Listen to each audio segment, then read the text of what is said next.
Ano ginagawa ko? Nagsasalita lang. Ang tawag ko nga, alam mo, hindi ko nga alam kung ano yung tawag sa description ko sa sarili kong ano eh.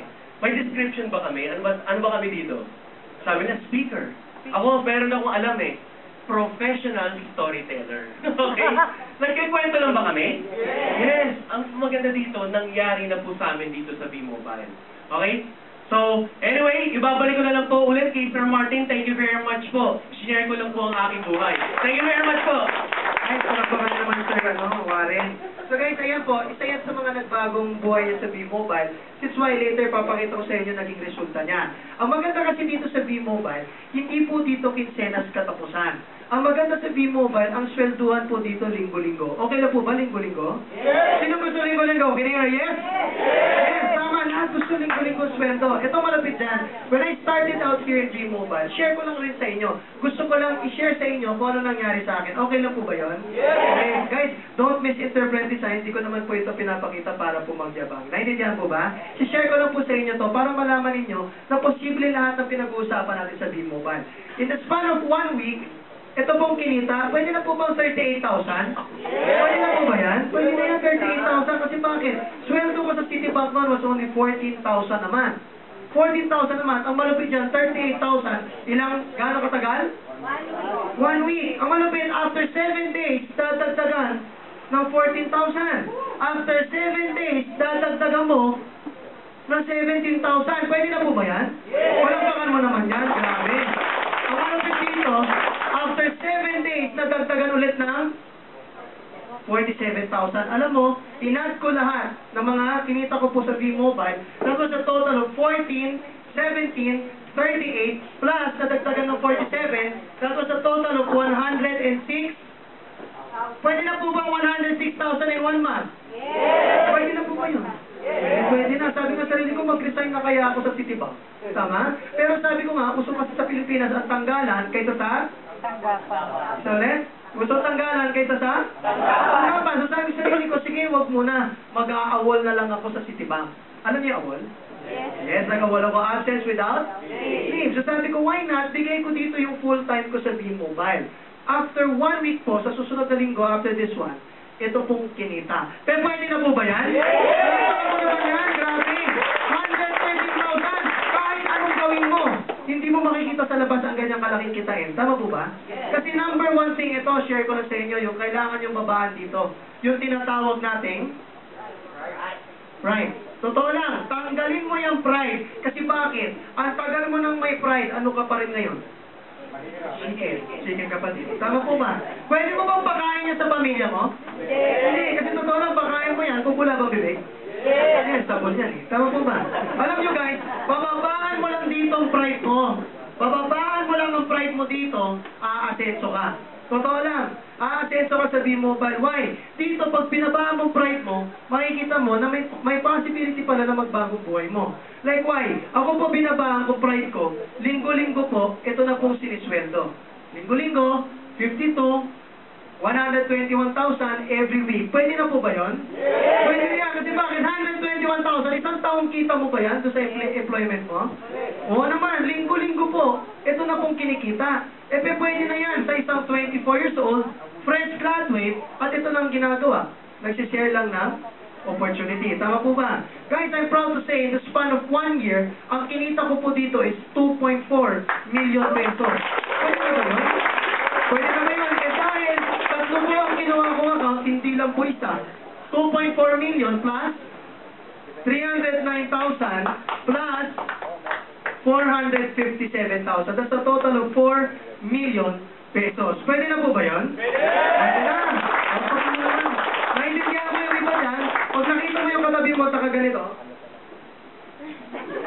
negatibo yan. Naintindihan mo ba? Pwede ba sabihin mo sa katabi mo, huwag kang negatibo? Sabihin mo sa katabi mo, pag yumamang ka, pautangin mo ako. Sabihin mo sa katabi mo, hindi na tayo, Jejimon. So dito, pwede magbagong buhay natin. Naintindihan mo ba? So guys, ang malapit dito, tinanggal ko lang po yung tinatawag nating pride. Tinanggalan ko yung pride na dagdagan ng right. Naintindihan po ba?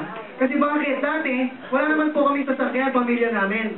Ang malapit dito, in the span of 10 months, nakabili po ako ng brand new Honda Civic 2008. Pwede na ba yun? Pwede na. After 4 months, dinagdagan ko ng Ford Expedition. Ang malapit doon, after 2 months, dinagdagan ko ng BMW. Pwede na ba yun? Pwede na. Ang malapit dito, picture kami sa Cubao. Ang proud na proud ako dito, yung kaninang tumayo dito sa harapan si Mr. Warren Latoy, in the span of 10 months, nakabili ng Toyota Innova. Pwede na ba yun? Pwede na yan. Tama. Kasi bakit? Dito sa V-Mobile, pwedeng magbagong buhay. Sabi nga dito, walang lahat posible. Dahil malapit dyan, hindi lang po kami ang kumita dito sa V-Mobile, mayroon din po 24 years old, nakabili ng Nissan Citiro in the span of 4 months, natagtagan din po niya ng Expedition. Ang malapit dyan, meron kami dito 18 years old, nakabili ng BMW. Pero pwede na ba yun? Pwede na yun. Isang taga Pampanga, 300C Chrysler. Guys, kung kaya namin, kaya nyo rin kaya?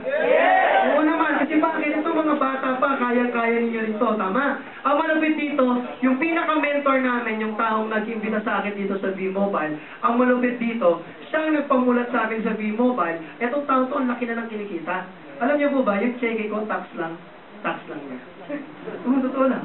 Yung cheque ko na 100,000 linggo-linggo, tax lang niya. Kasi bakit? Etong taon to, sa unang account niya, kumita po yan ng halos 6 million pesos in less than a year. Pero pwede na ba yun? Pwede na. Ang malapit dito, hindi lang isang account ang kinuha niya. Ang kinuha niya, 7 accounts.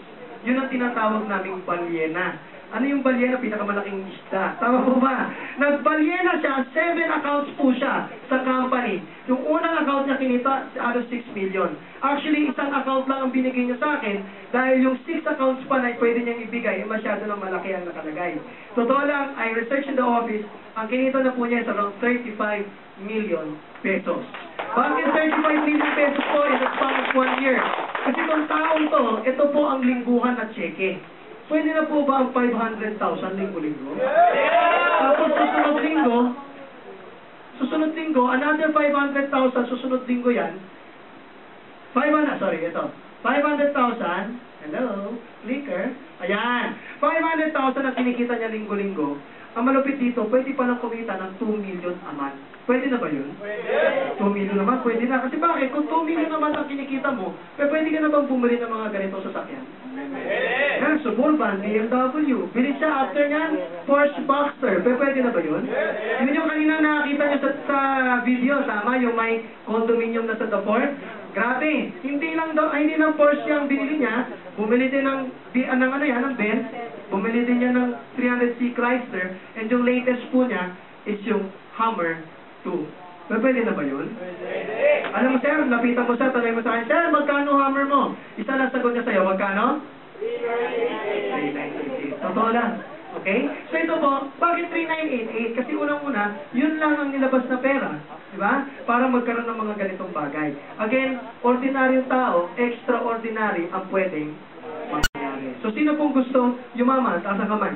Siyempre lahat. So guys, there is the end of our orientation. Isa lang pong masasabi namin sa inyo. If you want to be part of V-Mobile, make the right decision. Welcome to the V-Mobile family. Thank you very much. Have a nice day po. Lapit na po tayo sa mga leader natin. Magbibigay ko sila ng application form, guys. Thank you very much.